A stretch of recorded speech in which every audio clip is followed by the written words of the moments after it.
Rain swept across the Montana Valley so hard, it looked like the sky was breaking open. Silas rode with his hat pulled low, barely able to see his horse's ears through the sheets of water. He was used to storms. He was used to loneliness too. But he had never seen anything like the shape he spotted on the roadside that day. A small figure huddled in the mud. A woman, soaked through, barely sitting upright. Silas pulled the reins and slowed his horse. The closer he got, the more the sight tightened his chest. Her dress clung to her thin frame. Mud coated the hem. Her shoes had worn through at the bottom, the skin of her feet showing through the broken leather. She held a small valise in both hands, like it was the last thing she owned in the world. She looked up at him. Her brown eyes were red around the edges, not from crying, but from days without tears left to give. "Where you headed?" Silas asked. His voice came out rough from disuse. She stared at him through the pounding rain. "I don't know anymore." Her answer hit him harder than the storm. Behind them, the town was 5 miles of mud. His cabin was only 1 mile away. He looked toward the road, then back at her shaking form. Something old and half-buried stirred in him, something he had tried to forget existed. He reached down his hand. They say kindness shows up when we need it most. Sometimes it comes wearing a muddy hat, with a man who doesn't speak much, but means what he says. Silas lifted her onto his horse and rode through the storm toward his cabin, the weight of her shivering body leaning against him. Inside, the place smelled of wood smoke and neglect. Dishes sat in the basin with old beans dried on the edges. Dust lined the windows so thick it looked like frost. He had been living alone so long, he hardly noticed the mess anymore. He knelt by the stove and fed it kindling until the fire caught. Behind him, the woman stood dripping onto his floor, her arms wrapped tight around herself, her valise held against her ribs like a shield. Silas grabbed a wool blanket and held it out without looking at her face. "Get warm." She took it, her cold fingers brushing his. He poured black coffee into a tin cup and set it near the fire. She wrapped both hands around it, and he saw how badly they trembled. She hadn't eaten right in days. Anyone could see that. Silas sat across from her. Steam rose from her dress as it dried. The smell of wet wool filled the room, mixed with a faint trace of lavender that must have clung to her clothes from another life. She finally spoke. "Ohio," she whispered. "My folks died when I was 17. Scarlet fever took them the same week." Silas nodded. He didn't speak. He knew loss, too. "I worked in a sewing factory," she said, 12 hours a day. Then I saw the advertisement. A Montana rancher seeking a wife. Hard-working and sincere. We wrote letters for 3 months. Her hands tightened around the cup. Her voice stayed low, steady, like she was telling someone else's story. "He said he'd meet me at the Willow Creek Depot, said he'd be wearing a blue kerchief." She swallowed hard. "I sold everything for a train ticket. There was no going back." 2 days at the depot, sleeping on a bench, no husband, no blue kerchief, no promise waiting for her. "So I started walking," she said.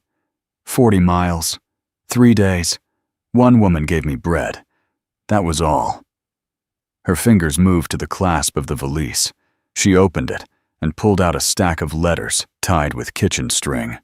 The paper was soft from rain, the ink smudged. His name was James Hollister. He said he had a ranch. Silas froze. James Hollister ran the mercantile in town. He had a wife, 2 children, a perfect white fence, and he had never owned a ranch in his life. Faith watched him closely. "You know him." Silas nodded once. "He's got a family." The fire crackled. Rain hammered the roof. Faith didn't break. She didn't scream. She didn't cry. She stood, walked to the stove, and fed the letters into the flames one by one. The ink curled. The paper blackened. 3 months of lies burned away in seconds. "You can stay," Silas said, "as long as you need." She didn't answer. She watched the last piece of paper turn to ash. Faith slept through most of the next day. Silas checked on her twice. She lay curled beneath the wool blanket, breathing deep and even. Her body was paying the debt of 40 miles through country that didn't care whether she lived or died. When she finally came out the next morning, Silas woke to a smell he hadn't known in years. Cornbread. She stood at the stove with her hair pinned up tight and an old apron around her waist. The table was clean. The basin was empty. The dishes were stacked neatly. His cabin didn't look like his cabin anymore. "I don't take charity," she said without turning around. "I work for my keep." Silas sat at the table and ate without speaking. It tasted like something he had lost a long time ago. 5 days passed before Faith spoke more than a handful of words at a time. She worked with quiet purpose, cleaning what Silas hadn't touched in months. She mended shirts he had forgotten he even owned. She learned the rhythm of the land without needing to be told. But something stayed locked behind her eyes, something that had been broken long before she walked into his cabin.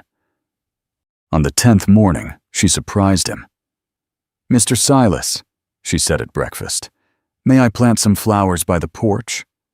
He paused with his coffee halfway to his mouth. No one had asked him for anything in years, not even a small thing like flowers. "Plant what you want," he said. That afternoon he watched her from the fence line. She knelt in the dirt with his old hand spade, sleeves rolled past her elbows, digging small holes with care. Morning sun fell across her hair, turning it bronze. She hummed while she worked, a quiet sound carried on the breeze. Silas told himself he was fixing the fence post. He wasn't watching her. Not at all. But when she looked up and caught him staring, he nearly hit the fence with the hammer. She smiled a little, just a corner of her mouth. She knew. That night, Faith set her small valise, still the only thing she owned, into the corner of the front room, and left it there. She didn't keep it beside her feet as she always had, didn't carry it from room to room. She left it resting against the wall, like it no longer needed guarding. "I'm tired of carrying it," she said. Silas understood more than her words said. He said nothing. He didn't need to. 7 days later, they rode into town so Faith could mail a letter to her friend back in Ohio. Silas sensed the tension in her before they even saw the rooftops of Willow Creek. Her hands twisted a handkerchief until it looked like rope. Her shoulders sat tight, too tight. "Nobody's gonna bite you," he said gently. She tried to smile. It didn't reach her eyes. Town came slowly into view. A church steeple, the general store, the saloon. A few horses tied outside. People moved along the boardwalk. As they stepped inside the store, the bell jingled, and 3 women turned at once. The talking stopped. Every pair of eyes settled on Faith. Silas felt the heat crawl up his neck. He hadn't wanted this trip. He hadn't wanted to put her in front of watchful eyes so soon. Martha Perkins stood behind the counter. Her smile was sweet, but her eyes were sharp as pins. "Well now," Martha said. "Silas, been a while." Her gaze slid to Faith, slow, searching. "And who might this be?" "She's helping at my place," Silas said. His voice came out stiff. "Helping," Martha repeated, tasting the word. Faith met her stare with quiet strength. She nodded once, polite but proud. "Good morning, ma'am." Martha blinked, thrown off. "Good morning." Faith mailed her letter. The women whispered behind their hands. Their eyes never left her. Silas felt every second of it. When they stepped back onto the boardwalk, he heard the voices drifting from the open store window. "Mail-order bride," Martha said. "Left at the depot like unwanted baggage." Another voice chimed in. "Living with Silas now. Alone." Laughter followed, low and knowing. Faith's shoulders tensed, but she kept walking. She didn't say a word. She didn't look back. The ride home was silent. Dust rose behind the wagon wheels. Faith stared straight ahead. Her jaw had gone tight. Her handkerchief twisted into knots. "They don't matter," Silas said softly. "They think I'm a fallen woman living in sin," she said. Her voice didn't shake. It was too steady. "I know what they think. Doesn't change what's true." She looked at him. Really looked. Something in her eased. "Thank you," she said, "for letting me stand my ground." Life slipped into a fragile calm. Faith cooked meals that tasted like memory. She tended the flowers outside. She mended more shirts. Silas watched her settle into the life she hadn't meant to find, the life that slowly began to belong to both of them. But trouble was coming. It always did. 7 days after the trip to town, a rider appeared. Old Wilbur, the mail carrier. He didn't normally stop at Silas's place. His eyes drifted toward Faith, standing on the porch. "Bank got robbed last night," he said. "Willow Creek. Cleaned out the safe. Folks are riled." Faith stilled. Wilbur's next words came slow, heavy. "Sheriff's talking to everyone who came through town lately. Thought you ought to know." Wilbur's gaze flicked toward Faith again. Too long. Silas felt his fists tighten. Later, when he rode into town for medicine for his horse, Pete Tucker pulled him aside in the saloon. "I'm telling you because your daddy helped mine once," Pete whispered. "Jenkins is spreading talk.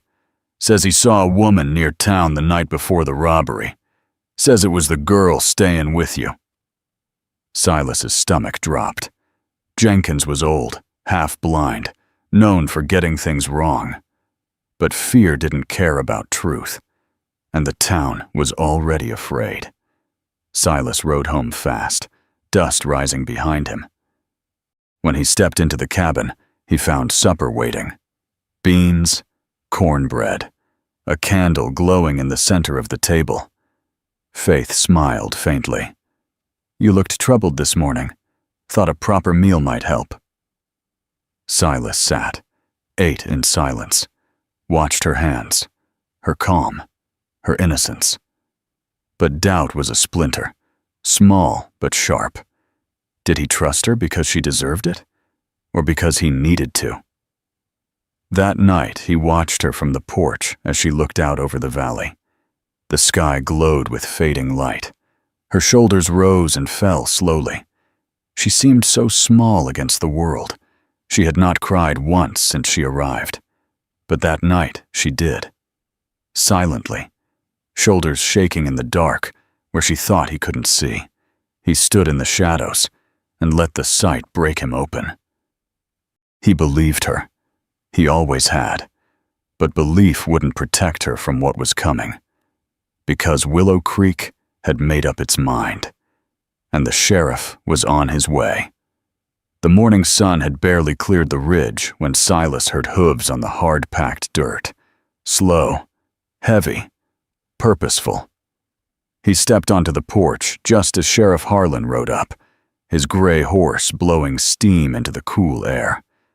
The sheriff's face was carved from stone, unreadable, the kind of face that did not deliver good news. Faith came to the doorway wiping flour from her hands, her apron dusted white. The sheriff nodded at her politely, but his eyes were cold. "Ma'am," he said. Then to Silas, Mind if I ask her a few questions? Silas stepped down from the porch, placing himself half a step closer to Faith, without even thinking. Ask. They stood in the yard while the morning wind rustled the grass. Harlan pulled a small notebook from his vest, tapped the pencil on the open page. When do you arrive in Willow Creek? 5 weeks ago, Faith said. The 16th of September. Where'd you come from? Cincinnati. I worked at the Morrison textile mill. Anyone who can vouch for where you were the night before the robbery? Faith's jaw tightened. I was here, in this cabin. Harlan lifted his eyes to Silas. You confirm that? She didn't leave, Silas said. Not once. The sheriff wrote something, closed the book, tucked it back into his vest. I ain't decided anything yet, he said, but don't leave the county. Then he leaned closer to Silas, voice dropping low. And if I were you, I'd sleep with one eye open. He rode away, dust trailing behind him. Faith stood frozen in the yard, the letters she had shown him clutched tight against her chest. Her face looked drained of color, as if someone had washed it clean of hope. That night, Silas woke to the sound of fabric rustling. When he stepped into the front room, he found Faith kneeling on the floor beside her open valise. Clothes spilled over the boards, her hands shaking as she stuffed them inside. What are you doing? He asked. I have to leave, she whispered. You heard him. The town thinks I did it. If I stay, they'll blame you too. They'll take your land. Everything your family built. I am not worth that. The words tore something inside him. Sit down, he said. What? Sit down at the table. I'll make coffee. They sat together at 3 a.m, 2 cold cups on the table between them. Faith's hands lay flat on the wood. Her eyes were hollow. I used to believe things happened for a reason, she said softly. My mother taught me that. I held on to it even when she died, even when my father died a week later. But there is no reason in this. A man lies. A woman walks 40 miles on a promise that never existed. A town decides she is guilty because someone has to be. Silas listened. Every word felt like a weight placed gently on his heart. He told her about his parents, how he buried them at 14. How his brother sold the family land and left him with nothing but the cabin. How winter nearly killed him. How he had not trusted another soul since, except her. You believe in reasons, he said. Maybe this is one. Maybe you came here because somebody needed a reminder that not everyone leaves. He stood, his voice rough but steady. You stay or you go. That's your choice. But don't leave thinking you're saving me. He walked to his room. Behind him, he heard her breath shudder, heard her whisper something too soft to understand. Then her footsteps to the spare room, her door closing. She stayed. 2 long weeks passed. Faith worked quietly. She cooked. She cleaned. She tended the flowers that now grew along the porch rail, gold and purple blooms pushing through stubborn soil. But the light in her movements dimmed. The spark in her eyes went soft. Then, one morning, Sheriff Harlan returned. His face looked different now. Heavy. Guilty. Ma'am, he said, removing his hat. We caught the men who robbed the bank. Faith froze on the porch steps. 4 of them, holed up in Ridgewater. They confessed to the Willow Creek job. There was no woman with them. Jenkins got it wrong. The woman he saw had yellow hair. Nothing like yours. Silas felt something unspool inside him, slow and deep. The sheriff lowered his eyes. Miss Faith, I owe you an apology. We all do. Faith didn't move, didn't soften. She simply said, Thank you for telling me, 4 calm words carrying months of hurt. People began arriving days later. Martha Perkins came first with a pie she shoved forward like a peace offering. "Apple," she said, unable to meet Faith's eyes. "Made it this morning." "Thank you, Martha," Faith said, voice polite but distant. The preacher came next, offering a gentle invitation back to Sunday service. Faith said she would think about it. Jenkins never came. But a letter arrived, shaky handwriting, crooked lines, a short apology from an old man who had spoken without seeing. Faith read it once, folded it carefully, and placed it inside the chest. "I'm not ready to forgive him," she said, "but I'm not ready to burn it either." The days warmed. Her garden bloomed strong. The cabin changed too. Clean windows, mended boards, new curtains. She sewed by hand. It felt like a place built by two people instead of one. One evening, Faith stepped onto the porch, drying her hands on a towel, her hair falling loose around her shoulders. She sat beside Silas on the bench, close enough their shoulders touched. "I used to wonder why that man lied to me," she said quietly. "Why he wrote those letters. Why he let me travel all that way." She looked out over the valley, glowing gold in the sunset. "But I don't wonder anymore. If he had met me, I wouldn't be here." Silas swallowed. "Reckon not." "I think," Faith said, turning toward him, "I got the better end of the bargain." Later, she pulled her valise onto the table and opened it. She burned the last of James Hollister's letters in the stove. Then she placed 3 new things inside: the handkerchief Silas had given her, a dried marigold from her garden, and a folded scrap of paper with one word written on it: home. That night they sat on the porch under the stars. Faith leaned her head gently against Silas's shoulder. After a long moment, she asked, "That first night, why did you stop for me?" Silas thought about it. "Don't know," he said softly. "Just did." Faith smiled, a small, quiet smile filled with peace. "My mother used to say that Providence sends people when we need them most," she whispered. "Not a moment sooner, not a moment later." Silas didn't answer. Instead, he reached for her hand on the bench.